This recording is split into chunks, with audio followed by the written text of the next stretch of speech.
Hi and welcome to Oreo Cookies and Cream video class. I am Ijoma of Half Lifestyle.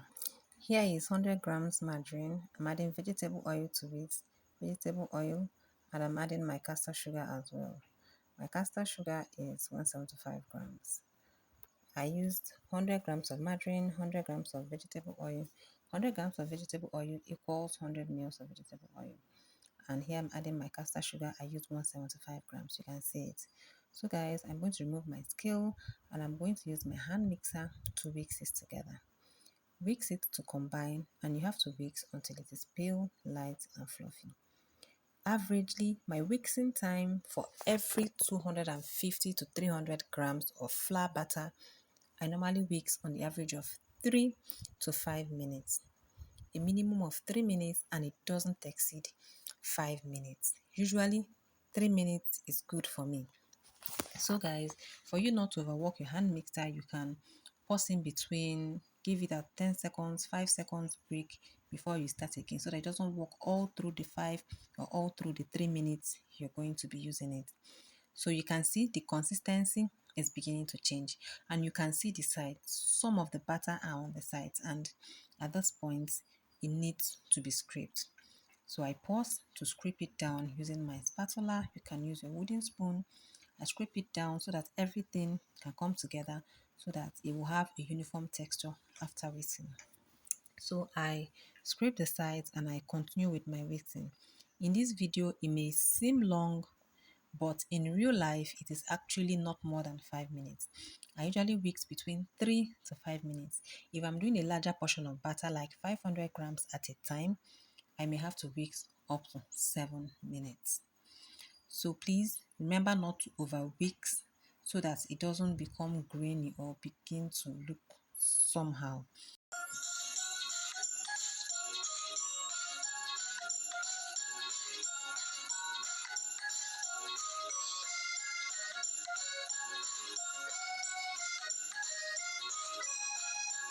So I'm adding my eggs in batches. So here I use a total of 5 eggs. So here adding my baking powder. I used 1.5 teaspoon of baking powder. So I've added the first spoon. This is the half teaspoon, and I have to combine this together. So guys, next I am adding my Bailey's Delight. For this particular recipe, I'm using 2 tablespoons of Bailey's Delight. The recipe is in the caption. Everything will be written there, and you just take a look at the description to ensure that you get the right amount of what I am putting here. So I'm adding my dry ingredients, which is my flour. I'm adding it in batches. Reason for adding in batches is that so that it doesn't become too bulky to mix at a time. Yes, so if you add it in batches, it's easier for you to combine this. So I'm mixing it together to allow everything, get together while or before I add the next batch of dry and wet ingredients. Remember, I'm using 5 eggs and have just added 3. It's still remaining 2. I'm breaking in the remaining 2 eggs. So I add the remaining eggs, and please, this is not the best method. You can always break your eggs separately in a bowl so that you don't have spoiled egg. I'm using this because my eggs are fresh from the bakery. Sorry, from the farm. So I add my flavor and my remaining flour. I'm using vanilla flavor for this particular recipe. So I use my hand mixer to whisk to combine everything together.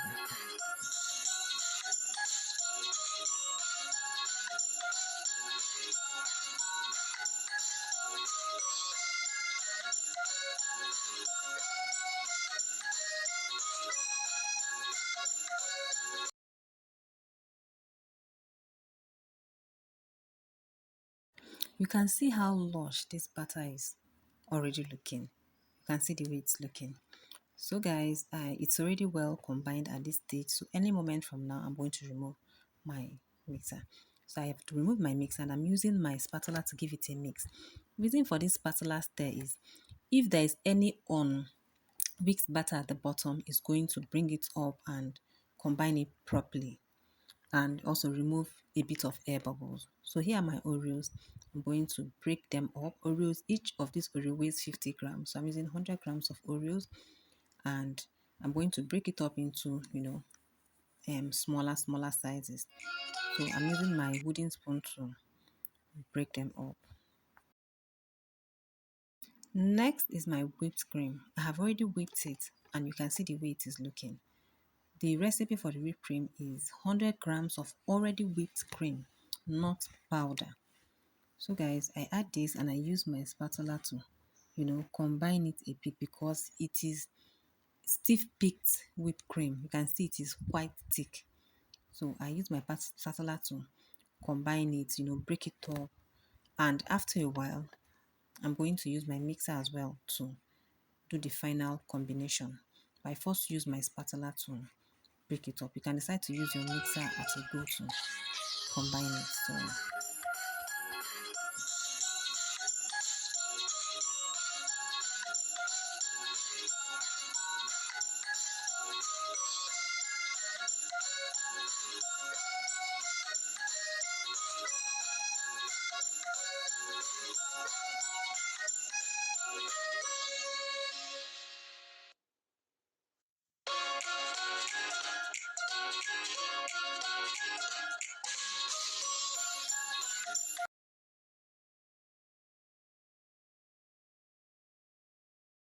and this is me using my hand mixer to combine it.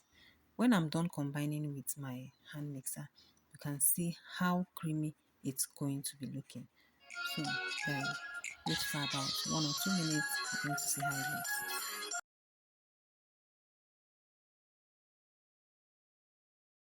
Guys, I'm done combining with my hand mixer and you can see how creamy this batter is already looking. It's the effect of the whipped cream I added to it. Can you see? You think I added milk to it. So I'm adding my crushed Oreos to it and I'm going to use my spatula to do the combining.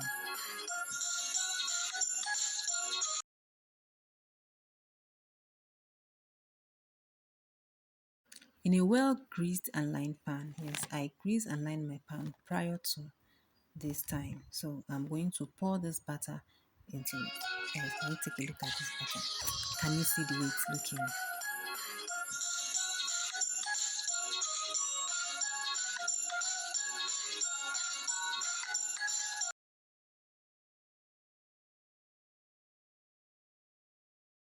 So after pouring, I use my spatula to spread it and make sure it is leveled. Afterwards, I top it up with some more Oreos at the top. And when I'm done topping this up, I try to give it a tab on the counter so as to ensure that air bubbles exit and to also make it more leveled because the spatula may not do a thorough work for you. You can see me tapping it and I pop it into my oven to bake. So guys, my baking time is usually 1 hour depending on the size of the pan or the batter. See, I bake within 45 to 60 minutes. See me testing it again. I've tested it before I brought it out. You can see my skewer is dry. This is my cake tester. It is dry, so it is well baked. So I try to remove the cake from the cake tin.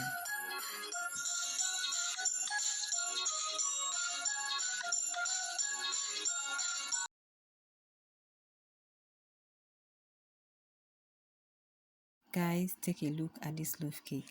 This whitish thing you're seeing here is that creamy filling you normally see in Oreos. So I'm peeling off the baking paper or parchment paper. You can see no burn zone. This is thanks to my type of baking pan I use. It's an aluminum baking pan I got from Sugar Beats. This is not a paid ad, but I love her pans in as much as that a bit on the high side, but quality isn't cheap. Her pans help to reduce all these bonbons that we normally have, especially if you're using the conventional oven. So I mean oven that burns from below and ovens that controlling the temperature are a bit tasking. So you can see my loaf cake.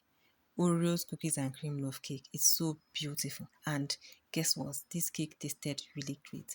Just follow the steps, follow the procedure, bake it right, know your oven, and control your oven temperature. I expect that whichever before you even start baking, you should know how to control your oven temperature. The best flame to bake with is blue flame. blue flame. I use the conventional oven, that not an electric oven, the more oven that burns from below, normal gas oven that burns from below. And I have tried it severally and I have gotten used to how I operate this oven. I know particular temperatures that work for me. My normal baking temperature is usually 275 degrees Celsius. Degrees Fahrenheit, not Celsius. 275 degrees Fahrenheit. Some people will tell you bake at 350 for 1 hour. No, my oven will not give you a good result if you do that 350. You are going to get burnt sacrifice. So I bake at 350. Most of my, in fact, every of my cake that you see looking this beautiful, I bake at 275 degrees Fahrenheit and it takes me 1 hour. Some people will bake this for 30 minutes in at 350, but know your oven. Some of them use electric oven. They know how they operate it. It burns from all sides. So guys, read the recipe in the description below. Follow the methods. Try this. I bet you will love it. Thank you.